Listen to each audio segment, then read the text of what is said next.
Alright, first I'm going to start off with a quick little disclaimer. Not positive that this is brand new tech or anything, but in my 3,000 or so games, I've never seen anyone do it. I haven't heard about it, unlike, the Freya Bulwark tech or anything. So I'm just going to say it's new. So first, I'm going to explain the problem this tech aims to solve, right? And the problem is, with Tsukiyo Mi, you really want her to be fast, right? Like, at least, at the bare minimum, fast enough to speed contest any turn 2 player. But the problem is, if you're just pulling your DPS to the front with an attack buff, chances are they're not going to one-shot the enemy team. And, that's pretty bad. So, at the same time that you want Tsuki to be really fast, you also want her to be slow enough that she can go after your supports, right? Your Nahor, your Nymphoniel, your Plume, whoever. But in order to do that, you'd need an insane account with just, all the best speed gear to get them all, 345, 350, whatever. And that's just not going to happen. So, the way to solve this problem is, it's really quite simple, right? You just make your Tsuki slower than your other setup, right?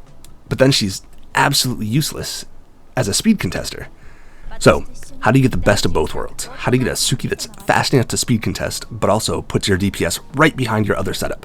Well, you max this bad boy, right? Minimum viable Tsuki build is typically 411, right? You need the speed. She's 122 base speed. She's not fast enough without it. So with one extra lattice here, right, you're already going to have 3. With one extra lattice here, you get this. And then 2 lattices here, you get this. So what you do is, you use her S3, you target herself. She puts this buff on your whole team, right? So, let's say you brought Nymphoniel. If you just S1 with Tsuki, and they banned your Nymphoniel, you have no buffs, right? Which sucks, right? But with this, you've got the buffs, and then you skill 1 to push your DPS, right? 25%, it's not that much, so you are going to need a very fast DPS. I'll show you the speed tuning later, but it is enough to get them typically faster than a turn 2 player, but then slower than your other setup, right? If you want to Heinrich S3, for instance, right? He's going to be plenty fast enough. Now, for this to work, you are going to need a fast DPS, right? I've got my guy on some pretty solid gear, right? I've got the speed on the shell. This would be a lot easier with a Swift Raid shell. I just don't have the crit damage on that setup, so I'm just rocking this. It's my module Forge event piece. It did not roll well, just waiting for that free red dice on this login event. I found 241 is just fast enough to get ahead of my Beonten, right? Which is what's important. He has to go before Beonten. If yours isn't fast enough, you got to slow her down, and he'll always go behind your other guys, right? So it's fine. But he has to go before Beonten. Ideally, your Beonten will also go before the enemy, right? So to make that happen, you're pretty much always going to have to ban the Plume, right? If they have Plume, you have to ban it because she will cut you. And that's just no bueno. All right, so what I've got here is a little simulation, right? Let's just say this right here is your PvP team, right? I would draft a team like this against somebody who's trying to counter Messiah Cleave with a Veronica and Red Chiaki, right? And so what you would do is, right, instead of bringing your Messiah to the front and inting into the Red Chiaki, right, you hit the S3 on Tsuki herself, right, and then you skill 1 just some other teammate that's probably not on Strive, and then if you look at that, your team lines up perfectly, right? You rip the Heinrich S3, you put buff block, right, and you push up the Veronica, so that even if she skill 3s, it doesn't do anything. And then you freeze the whole team, right? And then boom, Messiah S3. Right? And so then what I've got here is the standard double pump team, right? Imagine they've already committed to anti-CC. Your Heinrich Nahor isn't going to work, right? So that's where you would draft a team like this. So for some reason, I'm not sure, right? It might just be because my skill 3 isn't maxed. It's not 100% push. For some reason, they're, I'll just show you. Right? Even though Tsuki just goes next, their positions like jostle around a bit, right? So your Beyonce has to be slow enough that after Tsuki S3's on herself, she's not at 100%. Otherwise, this, like, even if Messiah pushes, you know, what should be more than 100%, the Bayo will actually get ahead of him, right? Like, their positions will swap on the timeline, but then when it comes to his turn, Beyonce will, like, gap ahead. I just pretend I'm actually doing this right. But here, because she was at 99%, it actually works, right? And then you know, do your Messiah nonsense and then bring him back up and do it again. Now, this is the first day of the new season, right? Season 2, so I haven't had many opportunities to use it yet, but I have gotten a couple games. So let's get in some matches, show off how it works. If there's any additional information I can think of or closing thoughts, I'll get into that at the end.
So that's that, right? Game 1, pretty simple. Normally what you would do is you would pull Messiah to the front with Tsuki. You'd S3, right? Just barely clear off the Slint shield, right? Give no stacks to your Raymary because she only gets stacks from HP damage, not shield damage.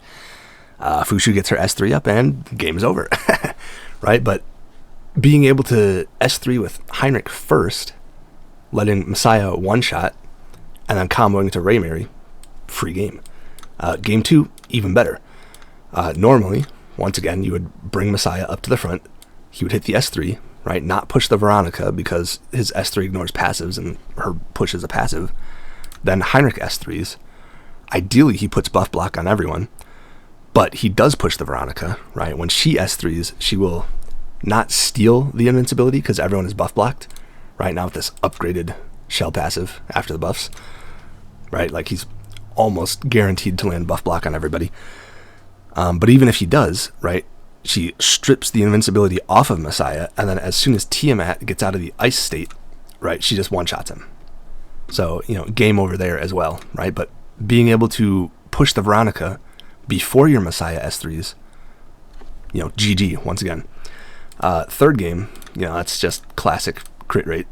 I just need 5 more crit rate, and that game is over in like a minute as well.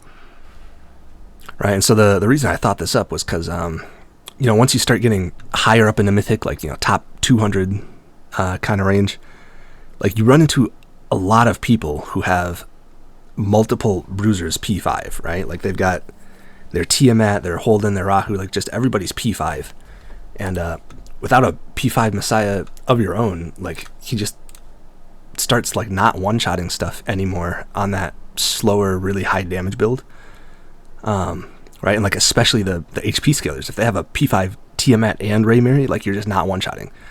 So I figured, make him faster, drop his damage a bit, right? Instead of trying to one-shot and getting like 90%, you just go for like the 70% 2-pump, right? Because that's enough to basically just wipe them out. And it's been working really well for me. So if you've got the speed gear, right, if you've got some fast stuff, I highly recommend. But yeah, there's not much more to say. If you have any questions, leave them in the comments. And for all you cleavers out there, have fun.